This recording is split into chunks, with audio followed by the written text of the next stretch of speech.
Então vamos, né, pessoal? Agradecendo ao Luz e Amor nas pessoas do Antônio Carlos e da Marlene por essa oportunidade da gente recolhidas em nossas casas, né, podermos participar desse estudo que nos faz tão bem. Então eu vou fazer o resumo e qualquer dúvida, perguntem, que ó, tá cheio de universitário aí. Cada um mais bonito que o outro, inteligente, que pode responder brilhantemente aos questionamentos. Tá bom, gente? Então vamos lá.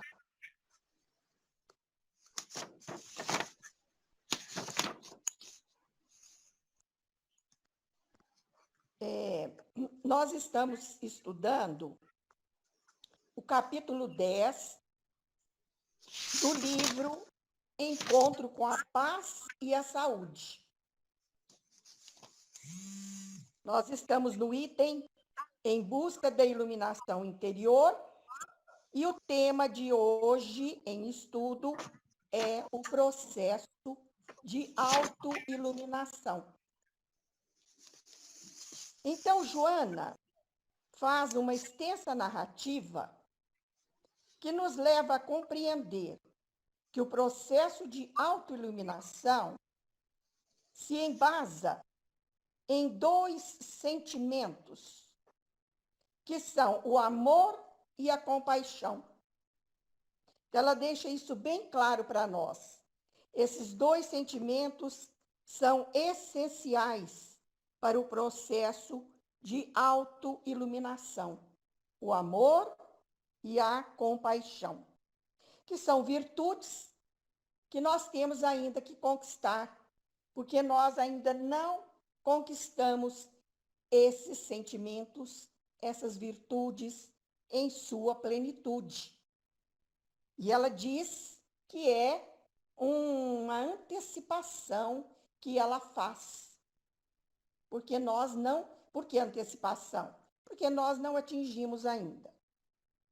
E ela pontua que esses sentimentos se desdobram em muitos outros, como a solidariedade, a misericórdia, a simpatia, a generosidade, o companheirismo, o afeto, a caridade, a empatia, a alteridade, que é nós sabermos conviver com o diferente. Joana nos diz que esse processo de autoiluminação ocorre através de um choque, de um conflito, justamente entre os diferentes, sob duas formas. De forma dolorosa, e ela dá o exemplo de Paulo, que foi visitado por Jesus em direção a Damasco, em pleno deserto. E ela coloca outro exemplo, que pode ser feito de forma suave, e ela exemplifica com Buda, que sob a árvore, ou seja, a árvore Bodhi, a figueira sagrada dos budistas, né?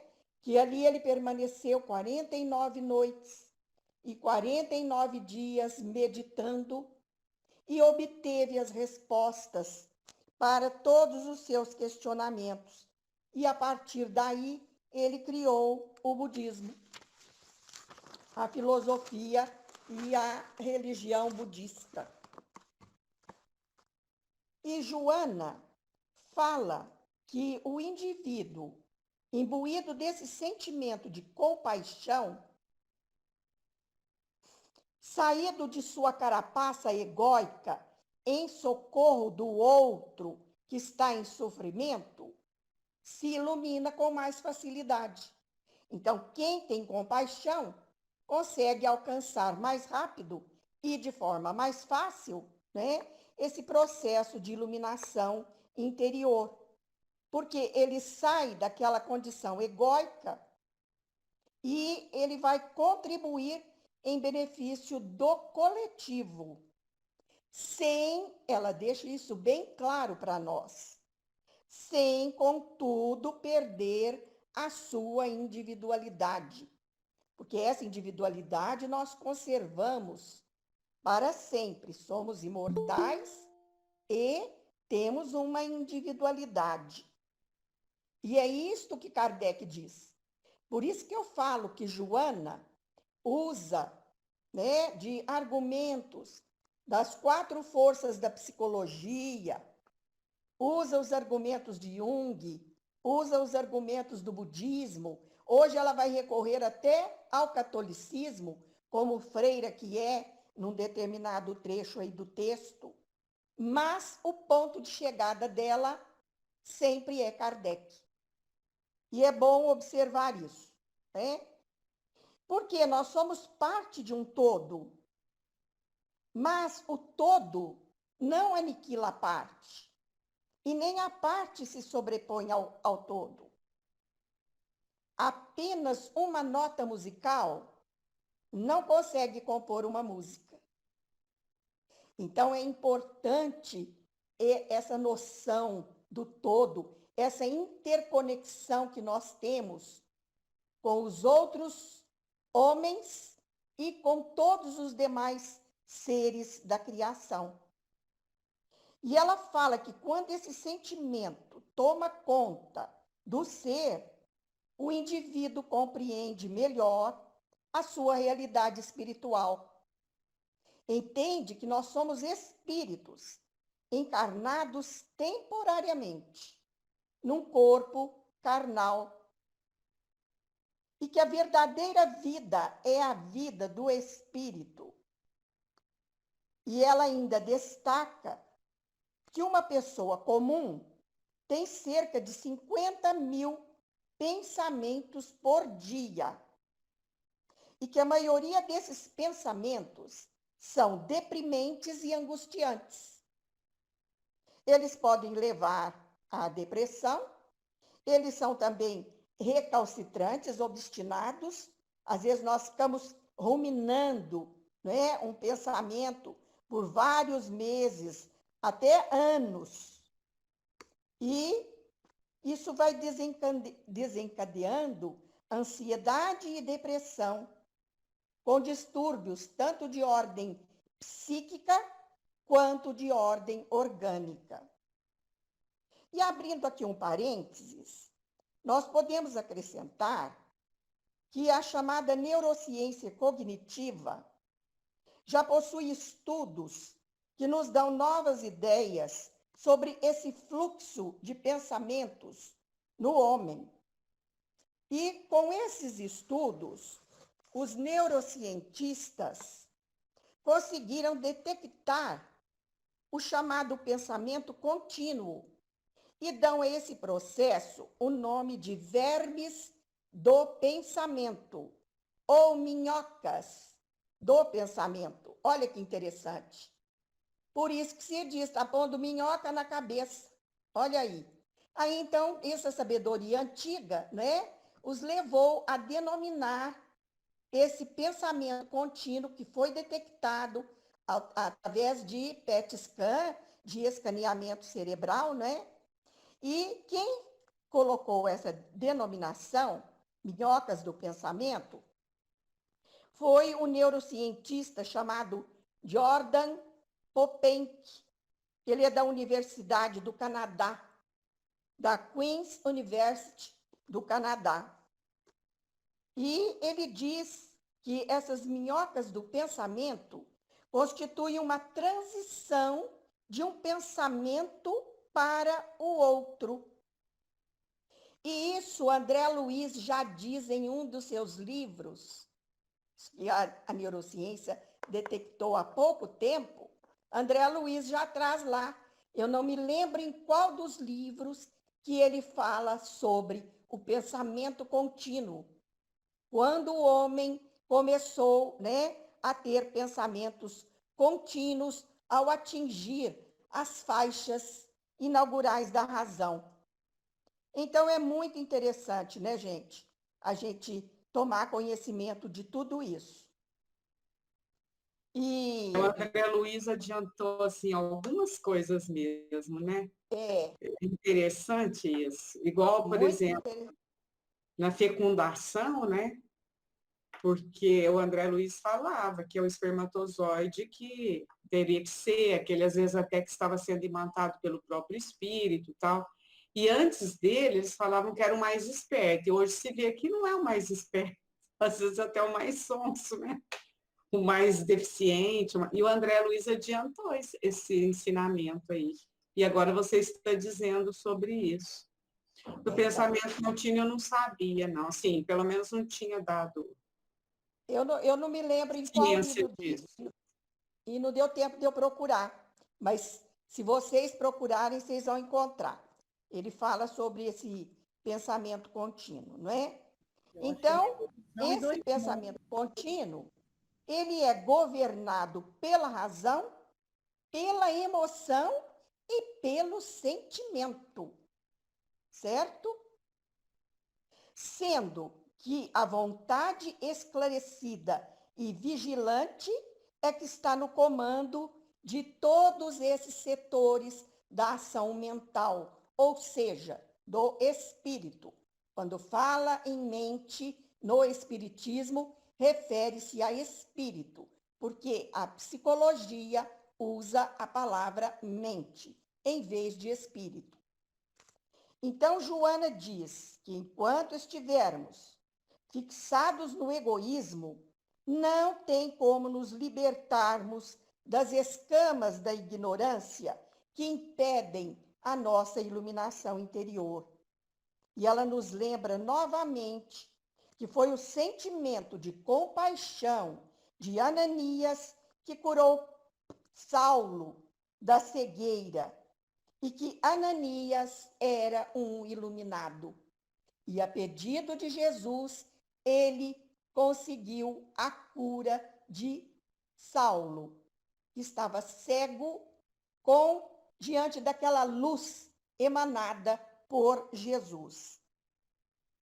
Então, essa cura significa a libertação, nos diz Joana, de nossos vícios adquiridos durante a longa viagem antropológica que nós fizemos, caminhando desde os primeiros hominídeos, como australopitecos, até atingir a condição do contemporâneo Homo sapiens sapiens, que é o nosso estado atual, através das sucessivas reencarnações, passando pela fixação dos instintos, adquirindo a inteligência, ou seja, a razão, rumo à conquista da intuição, até alcançar esse estado de paz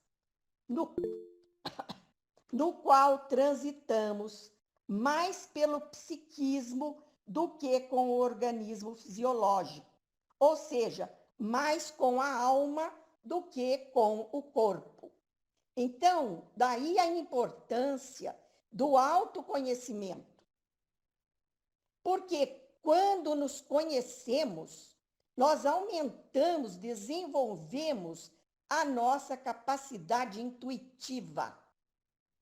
Porque a inspiração vem de fora. Quando eu digo, vocês me inspiram, não é? A inspiração vem de vocês.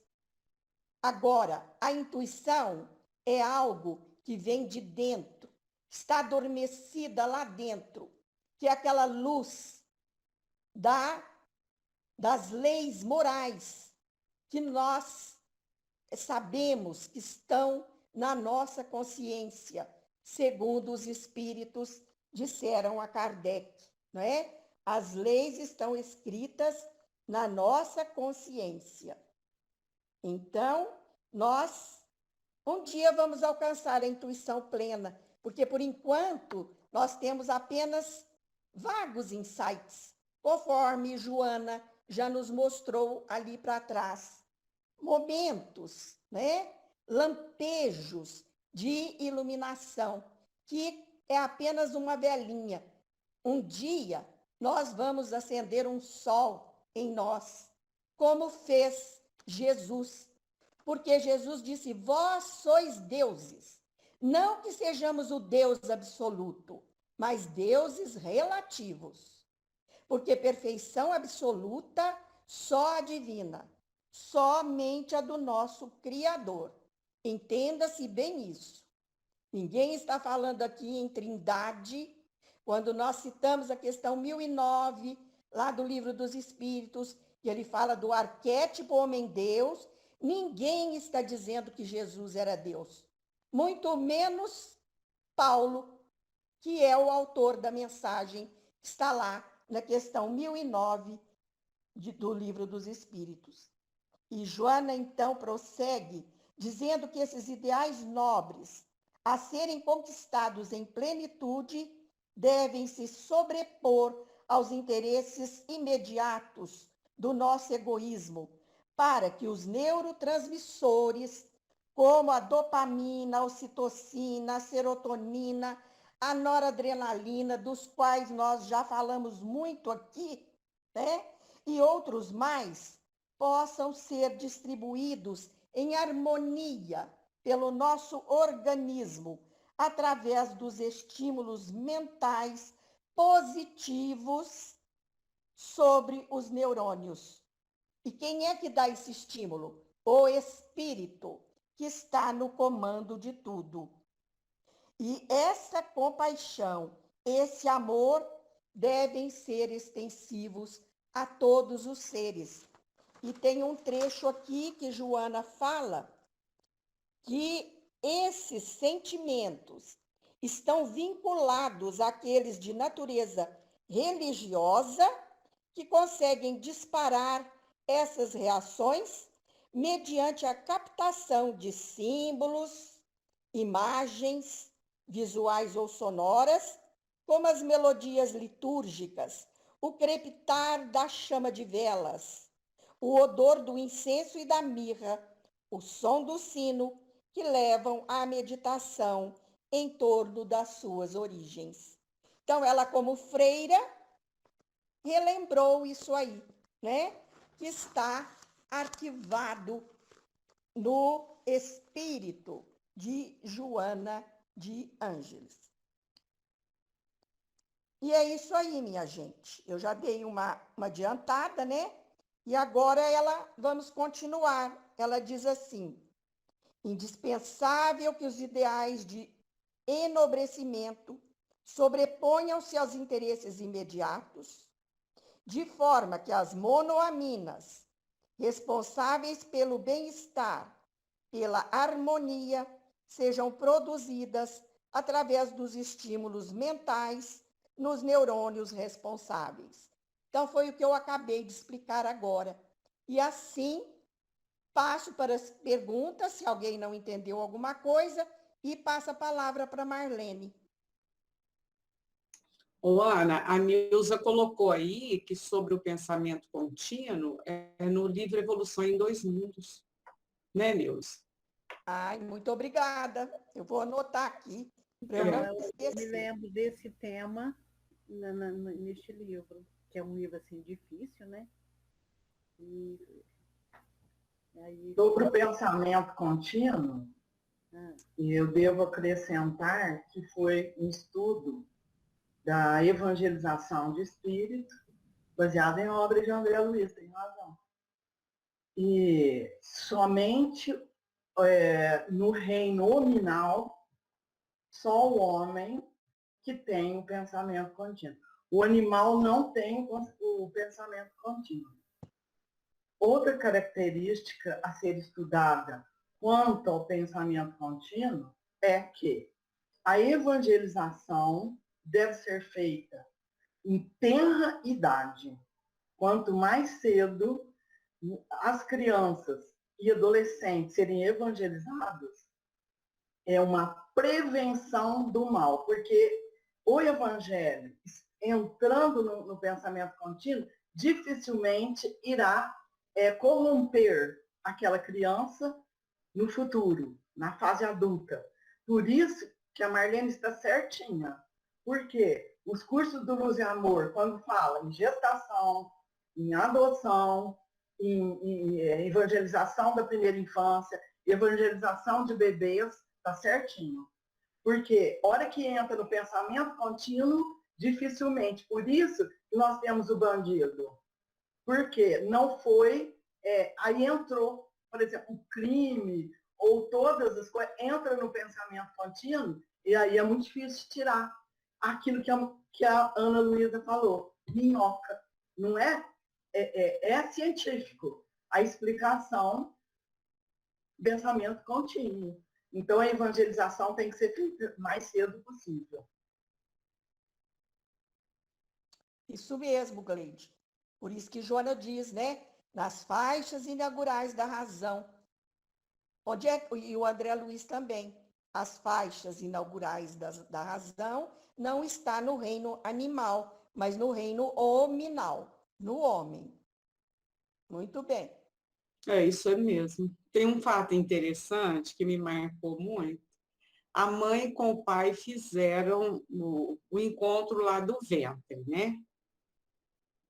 Até a Glenda também fez. E o dia que eles foram levar a criança, já tinha nascido, já devia estar com uns 3 meses. Gente, o olhar daquele menininho lá me impressionou muito, porque ele olhava no centro do salão, onde tinha sido os encontros, né, das gestantes. E ele sorria. Eu acho que não é fanatismo meu, não. Mas o menininho parecia que estava reconhecendo, sabe? Como quem diz assim, eu conheço isso aqui, eu já vim aqui, eu já frequentei. Eu achei muito interessante. Agora a Gleide falou isso, eu me lembrei. Então, vamos lá, né? Continuando o que a Ana explicou tão bem, né? Vamos lá.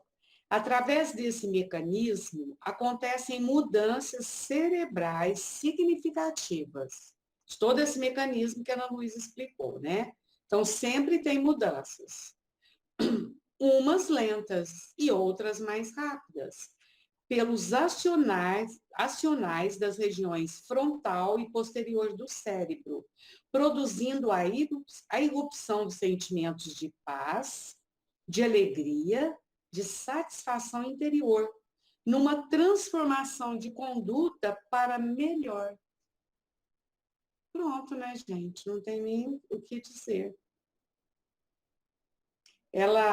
Essas mudanças, então, vão ocorrer na região frontal, né, e posterior do cérebro, que vão produzir, então, o aflorar de sentimentos de paz, alegria, né, enfim. Isso que a Gleide falou, né? Quanto mais cedo, melhor. Mas é evidente que sempre haverá um momento em que nós podemos ser estimulados, né? Pode continuar, gente? Pedir para alguém? Então, vou pedir para a Nilza. Eu vou seguindo aqui a minha tela. É a sua vez, Nilza. Sim. Esses sentimentos estão vinculados àqueles de natureza religiosa, que conseguem disparar essas reações mediante a captação de símbolos e imagens, visuais ou sonoras, como as melodias litúrgicas, o crepitar da chama de velas, o odor do incenso e da mirra, o som do sino, que levam à meditação em torno das suas origens.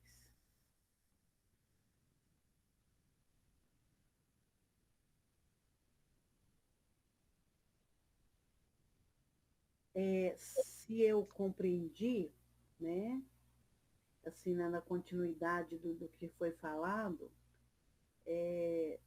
falando do desenvolver da criatura desde, né, em tenra idade, né, em que ela é preparada e acontece essa vivência, né, essa experiência por essas atividades, essas experiências, né, vivenciadas assim, que às vezes tão simples que as pessoas não dão valor, mas elas influenciam muito na formação, né, da criatura, né, que aquilo fica assim como que registrado, e aí no desenvolver vem sempre à tona essas boas experiências, né, esses sinais que ficou registrado. E então por isso que é importante, né, desde criança, desde bebê, desde, né, no ventre até por toda a vida, que começando essa educação, esse trabalho, fica mais fácil para o bom caminho ao longo, né, nas existências, assim, quando já está em terra, já mais amadurecido, né? Eu entendo assim. Isso foi, se estou correta na expressão que eu coloquei. Ela faz a relação, né, desses sentimentos de amor, de compaixão, com sentimentos de natureza religiosa, né? De adoração a Deus, de gratidão. Então, ela deixa claro aqui essa relação, que muitas vezes, através um símbolo, né? Uma música, um hino do gospel litúrgico, desperta o crepitar da chama da vela, faz despertar esses sentimentos em nós. Sentimento de amor a Deus, amor ao próximo, amor a nós, né? É um momento mesmo assim de êxtase, porque quando nós estamos orando, nós entramos num estado especial. Não resta a menor dúvida, né? Eu, por exemplo, pelo menos nessa encarnação, nunca fui católica. Que eu vejo, às vezes, algumas pessoas falarem assim, eu não gosto de entrar em igreja. Gente, eu gosto demais, porque eu acho que é um lugar, assim, tão sereno, né? E bonito. Ai, não sei, me atrai. Pode ser que seja coisa do passado. Mas eu penso que não. É porque realmente acaba sendo um convite, né? Já fui uma vez também, há muito tempo, uma vez só, numa, não sei como é que fala do budismo, não sei, num templo religioso budista. Também eu tenho sempre essa sensação, acho que em qualquer templo religioso que eu entre, eu tenho. É interessante isso, né? Mas é engraçado. Eu estava aqui pensando, nossa, a hora que terminar, eu vou ligar para a Nada saber por que ela não veio. Aí ela entra, danadinha. Antes tarde do que nunca. Marlene, bem, eu distraí, perdi a hora.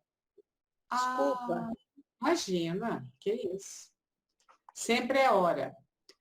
Ô, Vicência, você está com... você quer falar, Lucélia? Não, eu quero perguntar.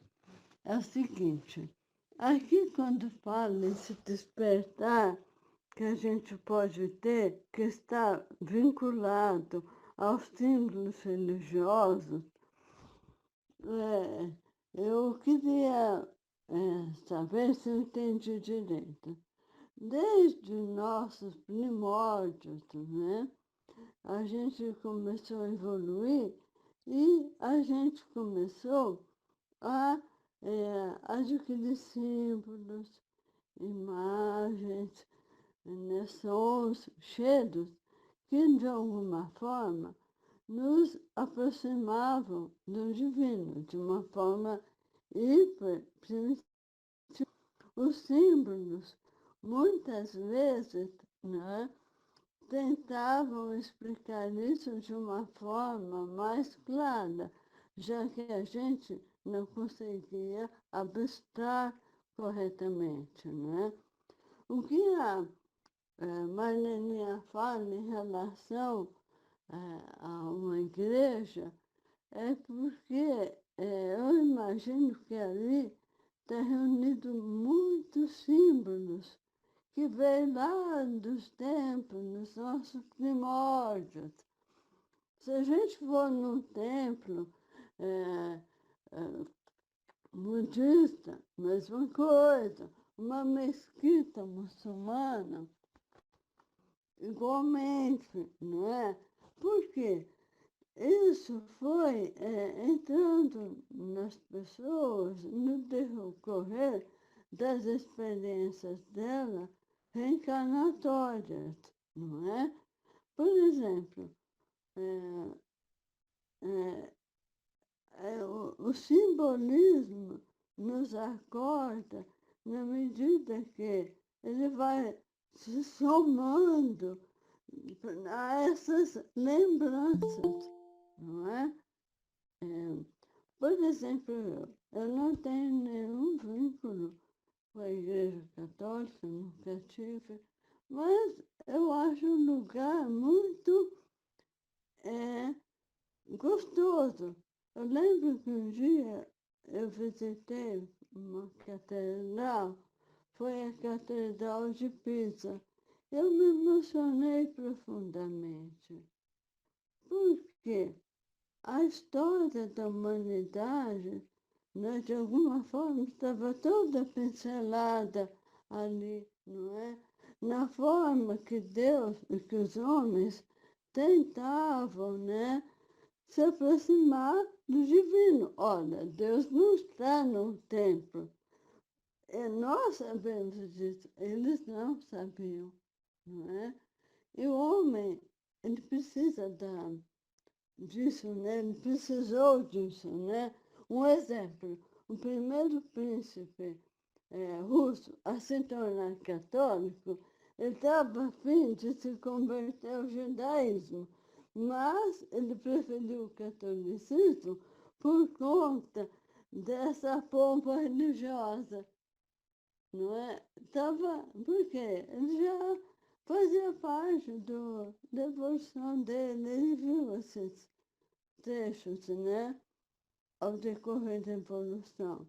Eu queria perguntar para a Ana, para a Marlene, para você, se eu estou certa a pensar isso, né? Porque, embora o ser humano, a gente eduque o nosso filho da melhor forma possível, enquanto adulto, vai caber a ele, não é, encontrar ou não esse iluminismo, fazer progresso espiritual ou não. Eu entendi corretamente? Olha, Desculpem a minha abordagem. um, você fez um enunciado da questão maravilhoso, certo? É isso mesmo, Joana já falou lá para trás para nós, que é de encarnação, de reencarnação em reencarnação, não é? Que nós, desde os primeiros homens lá atrás, eles já tinham esses sentimentos de adoração. Eles adoravam as pedras, adoravam o vento, a chuva. Então, o enunciado que você fez está dentro daquilo que Joana de Ângeles está explicando para nós. Você deu, assim, mais detalhes, não é? Mas é isso aí mesmo, eu concordo com você. Então, acrescentando, a gente pode citar o Maomé com o cordão. Ele tinha mais de 40 anos, né? Vivia ali naquelas tribos, e de repente foi para uma caverna, não é? E disse que teve uma iluminação. De uma forma ou outra, o que ele fez se juntou ao todo, né? Porque o cordão é muito bonito. Ele é quase igual à Bíblia, com raras diferenças, né? Eu posso dizer que o Maomé também contribuiu nesse aspecto, para todo, é outra pergunta.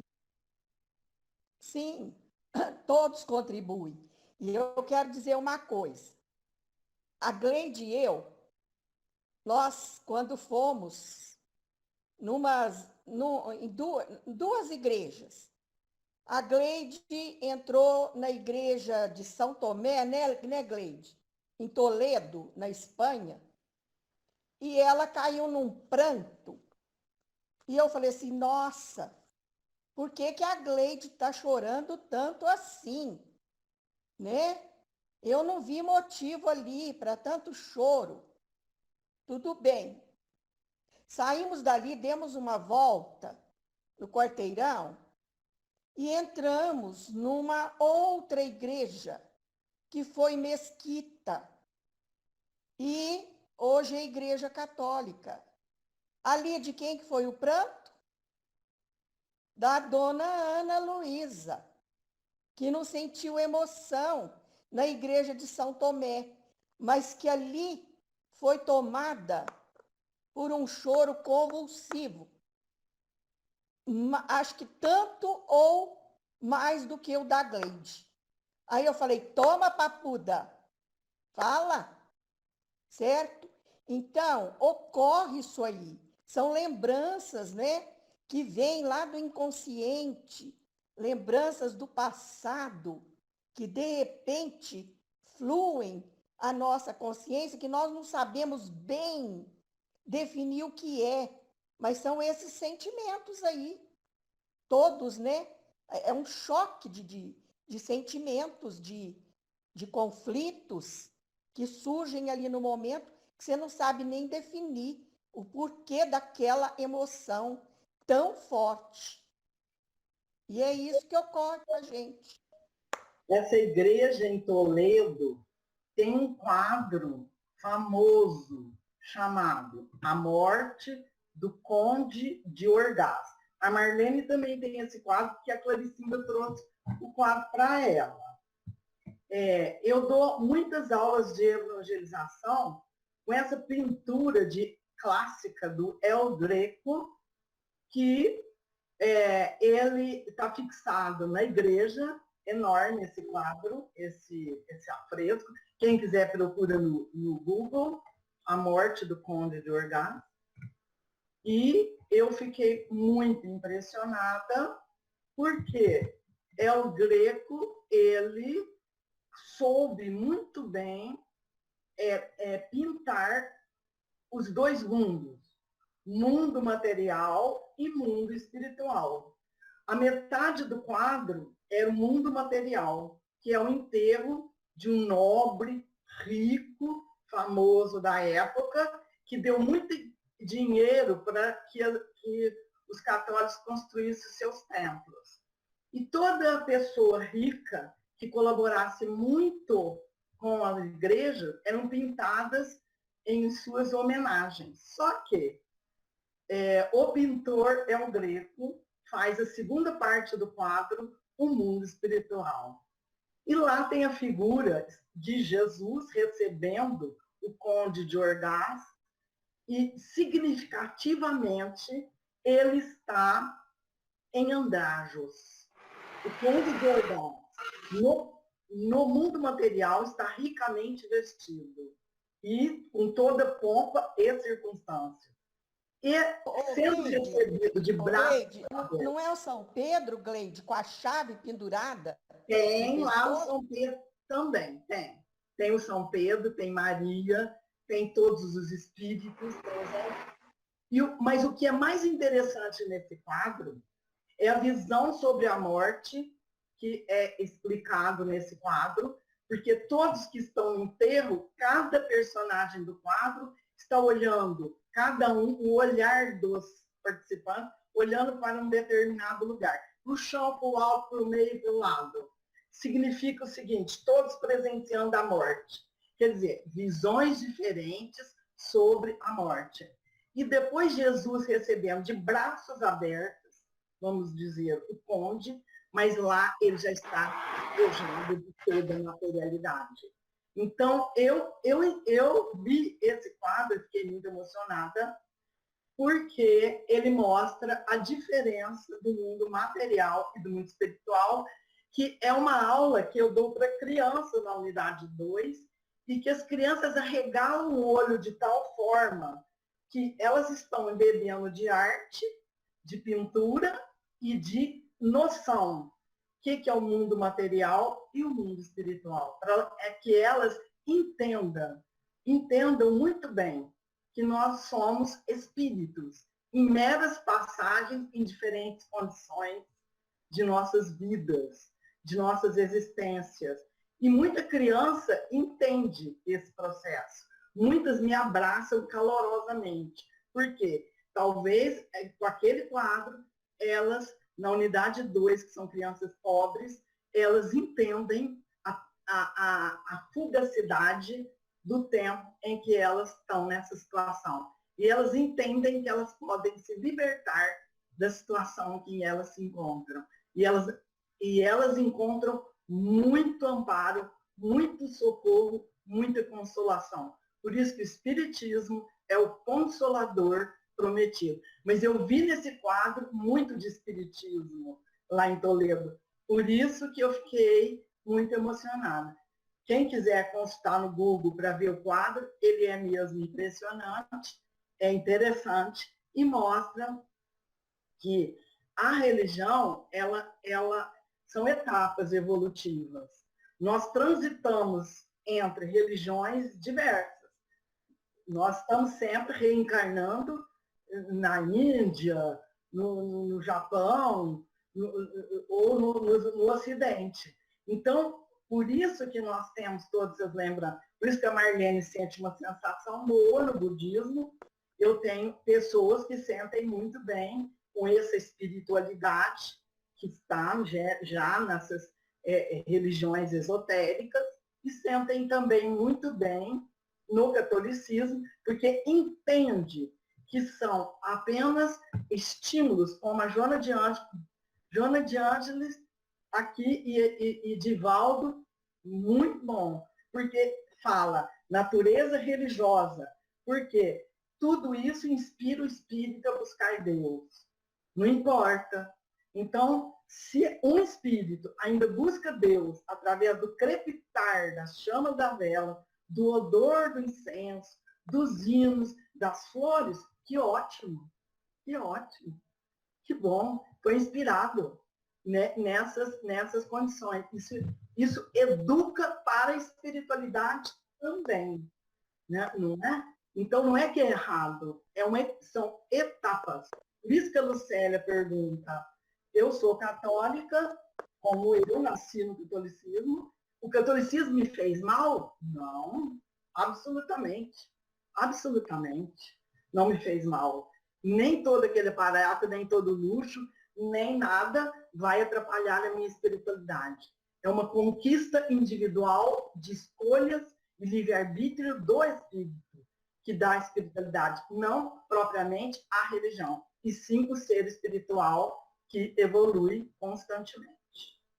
Pode falar, Marlene? Gleide, e o interessante ali também no quadro é a presença do El Greco, né, no próprio quadro, porque era uma característica dele pintá-lo nos quadros, né, que ele compunha, que ele pintava. E eu achei interessante, lógico, né? Mas não me tocou. Onde que foi me tocar? Lá na que foi Mesquita. Porque minha avó paterna era de Granada, descendente dos mouros. E os mouros eram muçulmanos. Então, vai saber a relação, né, minha com aquele lugar. São mistérios que a gente não sabe explicar, né? São mistérios que a razão não explica, mas que a emoção explica muito bem. A emoção, o sentimento explicam muito bem. Então, a razão tem limites, conforme chegou o próprio Kant, Immanuel Kant, à conclusão: a razão tem limites. E onde estão os limites da razão? Naquilo que a razão não explica, que o intelecto não explica, né? Mas que o sentimento pode explicar muito bem.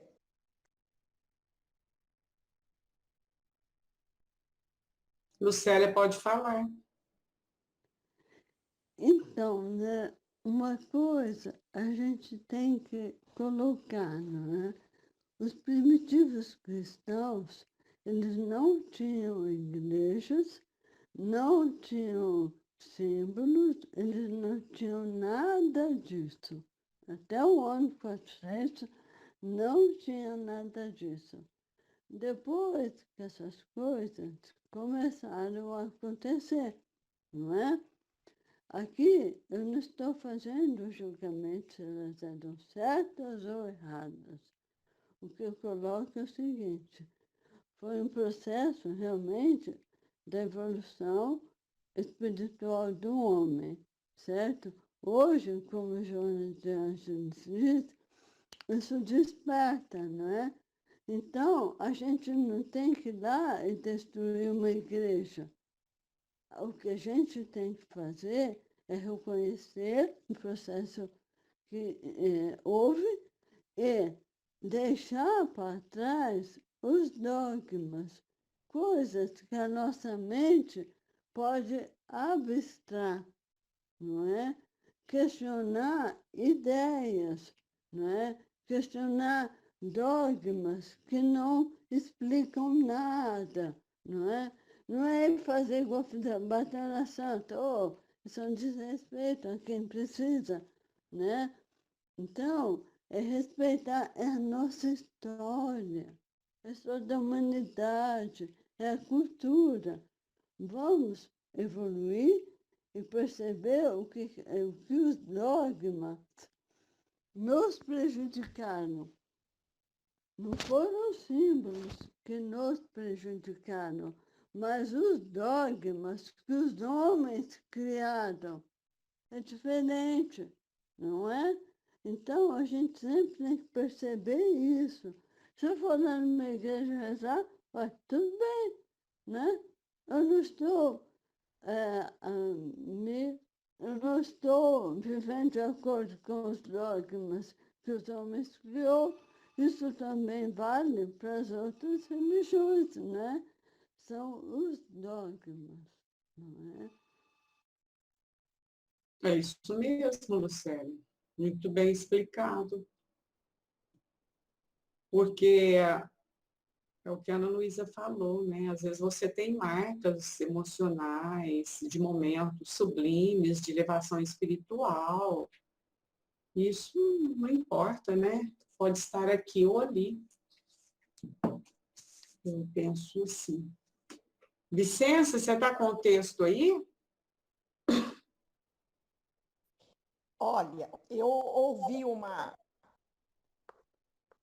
live da Dora em que ela fala, eu até quero descobrir onde no Evangelho está isso, que Kardec diz que podemos ser espíritas em qualquer religião. Olha que interessante. Segundo ela, está no Evangelho. Eu não me lembro de ter visto, olha que eu já li, reli, mas o Evangelho, cada vez que você lê, você encontra uma novidade, né? Então, eu perguntei para ela onde no Evangelho está, e eu vou ver, nem sei se ela já me respondeu, porque eu não olhei. Mas é isso aí. Então, nós podemos ser espíritas em qualquer religião. É o que Joana está mostrando aqui para nós, né? Aquilo que para mim, um símbolo, desperta meu sentimento, minha emoção, para o outro não. É aí que a Lucélia coloca a questão do certo e do errado no relativo, né? Não é, nós estamos no plano do relativo. A verdade para nós é relativa. Ela não é absoluta. Nós só temos que tomar cuidado com o relativismo ético. Aí é que mora o perigo. Né? O relativismo é que não pode ser ético, como é que fala? A ética é que não pode ser relativa. No mais, tudo é relativo. Tudo. As leis não, as leis As são leis, é a absolutas, verdade. não existe É a verdade. relativismo. A verdade é uma lei de só. Deus. Ela é absoluta. Isso mesmo. Tá ótimo, gente. Vai em frente. Vamos lá. A Vicência não respondeu. Você tem o texto, Lucélia? Tenho. Então, continua, depois se a Vicência assim, entrar. É. É nos casos mais lentos, né? É isso mesmo, né? Nos casos mais lentos, o processo de excitação mental se dá mediante a diminuição das atividades da área cerebral de orientação que, intermediada pelo tálamo, comunica-se com o sistema límbico através do hipocampo, da amígdala e do hipotálamo. Eu não tenho nada a comentar isso não, viu? Não, ó, tem um biólogo por aí, um neurocientista. Help. Eu passo a palavra aos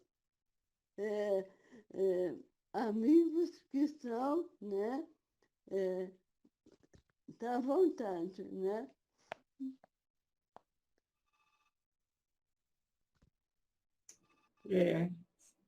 É isso aí, né, Lucélia, que ela falou. Pronto. É isso Carla. mesmo, é isso aí. Carla, explica para nós aí, Carla. Sistema límbico, as amígdalas.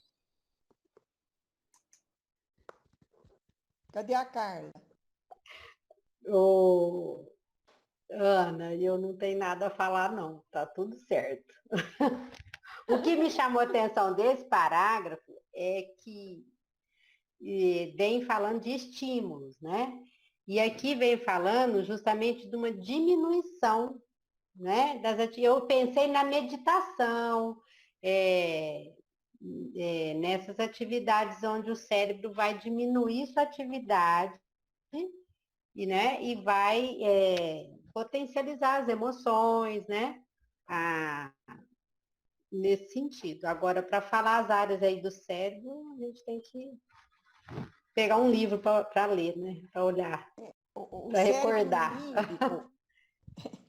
Então, eu vou falar o que eu sei, né, gente? Porque meu saber é muito limitado. Mas o que eu já estudei, nós temos um cérebro que hoje, por teorias novas, é considerado triuno. Não é tão nova ainda, porque vem lá de Paul MacLean, né? Com o cérebro trino. E até chegar no cérebro triuno, que eu tenho até o livro aqui, ó. Cérebro triuno, que eu estou lendo. Muito interessante. Ó, o cérebro triuno. E aqui fala que nós temos 3 cérebros em um. São 3 em um. Nós temos o cérebro reptiliano, que fica aqui na região do tronco aqui, do cerebelo, que é o cérebro primitivo. E segundo esse pessoal que escreveu o livro aqui, é justamente aqui que está o ponto de contato do espírito, porque é o primeiro cérebro. Por que reptiliano? Porque ele começa lá nos répteis, certo? Depois, num processo de maior evolução, surge o cérebro límbico nos mamíferos. Entre os mamíferos, o homem, certo? E esse cérebro límbico é o responsável aí, olha, na região do hipotálamo, do hipocampo, das amígdalas cerebrais. Eles até mudaram o nome das amígdalas aqui da garganta, que não chama mais amígdala, chama tonsila. E passaram o nome amígdala para as amígdalas cerebrais, que são duas, que ficam bem aqui, olha, nessa região aqui, ó, mediana da cabeça, né? O chamado cérebro límbico, que está a área das emoções. As amígdalas são as responsáveis, são duas, uma de cada lado do cérebro, uma em cada hemisfério. E elas são responsáveis pelas respostas emocionais, certo? Que nós temos. É a partir dela que nós estamos preparados para reações de luta, fuga, paralisação, né? É a amígdala que aciona isso aí em nós. E depois, num patamar mais elevado de progressão, passando já pelo Homo sapiens, até chegar no Homo sapiens sapiens, o neocórtex, que é essa região aqui, olha, superior, que nós temos ainda muito a desenvolver, e a área justamente da intuição, dos ideais nobres, das virtudes que nós temos que conquistar, dos bons sentimentos, quando nós nos desapegarmos, diluirmos os nossos vícios e os transformarmos em virtudes. É isso que eu sei, por enquanto, para explicar para vocês. Posso falar, Ana? Agora eu acho que entendi. E não é boa notícia não, viu? Pelo que ela fala aqui, essas eminências, né, religiosas fazem parte do nosso cérebro reptiliano. Como nós estamos no meio e partindo para o frontal, não é? O que ainda, o que acelera nesse momento são essas recordações que a gente tem do cérebro reptiliano, porque, segundo o cérebro triuno, a gente vai lá atrás, volta e vai um pouco à frente e volta, porque o nosso cérebro frontal ainda não desenvolveu o suficiente para a gente não ter uma percepção espiritual, que não haja mais necessidade desses insights por mecanismos religiosos que a gente trouxe até agora. Não é isso, Ana? Mais ou menos, Lucélia, porque o que eles dizem aqui é justamente a importância do reptiliano. Ele é importantíssimo.